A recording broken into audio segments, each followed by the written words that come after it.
हाँ जी करें। नमस्कार। आज की प्रेस कॉन्फ्रेंस हमने हाल ही में दिल्ली में ब्लास्ट हुए और कश्मीर में नवगाम पुलिस स्टेशन में ब्लास्ट हुआ, इसके संदर्भ में, इसके आयामों को लेके आपके सामने अपनी बात रखने के लिए हम आज आए हैं। मैं आपको कहना चाहता हूं कि बार बार आतंकवादी घटनाएं होती हैं और उन घटनाओं के माध्यम से आतंकवाद के बृहद स्वरूप को हम देखते हैं। सिर्फ इतना ही नहीं कि उसका अंतर्राष्ट्रीय उसके सपोर्ट स्ट्रक्चर्स क्या हैं, भारत के भीतर और जम्मू कश्मीर यूनियन टेरिटरी के भीतर उसके सपोर्ट स्ट्रक्चर्स क्या है, ये हमारे सामने आता है। और बार बार हम देखते हैं कि बिल्कुल क्लियरली जब आतंकवाद का एक रूप हमारे सामने आता है, सबसे बड़ी गलती भारत सरकार जो करती है वो बार बार आतंकवाद को कम आंकलन करके करती है। आतंकवाद के इस बृहद स्वरूप को छोटा करने का प्रयत्न किया जाता है।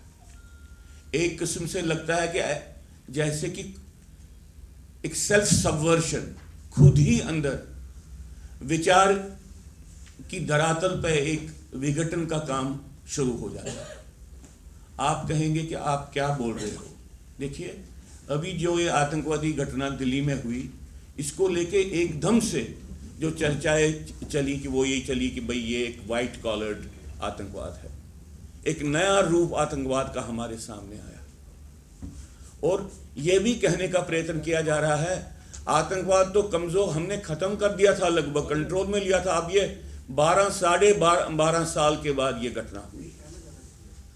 हम ऐसे विचारों को लेके चिंतित हो जाते हैं, क्योंकि जब ऐसी बातें सामने आती हैं तो हमको लगता है कि आतंकवाद को सही मानों में रिस्पॉन्ड करने के लिए भारत की सरकार, भारत का राज्य, भारत का राजनीतिक तंत्र अभी तैयार नहीं है। ये जो अभी हुआ, ये कोई व्हाइट कॉलर टेरर के कोई नया मॉड्यूल नहीं है। जेकेएलएफ की लीडरशिप का एक बहुत बड़ा हिस्सा व्हाइट कॉलर था। जमात इस्लामी के तंत्र का एक बहुत बड़ा हिस्सा व्हाइट कॉलर था। गवर्नमेंट सर्विस करने वाले लोग, ऐसे लोग जो मेडिकल प्रोफेशन में हैं, ऐसे लोग जो ब्यूरोक्रेसी में हैं, ऐसे लोग जो जिसको आप कहते हैं एकेडमिया में हैं। यह आज कोई नई घटना नहीं है।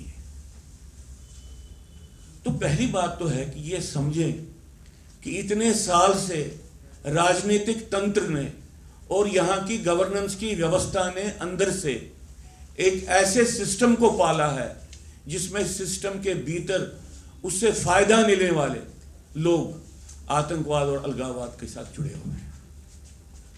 हम समझते हैं कि आतंकवाद की निरंतरता को न मानना एक सेल्फ सबवर्शन की घटना है, अपने आप को भ्रमित करने वाली घटना है। आतंकवाद कोई छुटपुट घटना नहीं है, एक बड़े जंग का एक हिस्सा है जिसको जंग करने वाली जिहाद बोलते हैं, और एक हर एक स्तर पे है। ये गवर्नमेंट के भीतर से भी चल रहा है, गवर्नमेंट के बाहर से भी चल रहा है, समाज में भी चल रहा है, ये धार्मिक जो हमारे संस्थान है वहां से चल रहा है, ये प्रोपेगेंडा में चल रहा है, ये अंतर्राष्ट्रीय स्तर पे चल रहा है। अभी जो ये घटना है, आतंकवाद के ये सारे स्वरूप, ये सारे आयाम आपके सामने आते हैं। अभी आपके सामने ये बात आती है कि टर्की का क्या इसके साथ लिंक है, बांग्लादेश का क्या लिंक है, पाकिस्तान का क्या लिंक है, किसी और कंट्री का क्या लिंक है।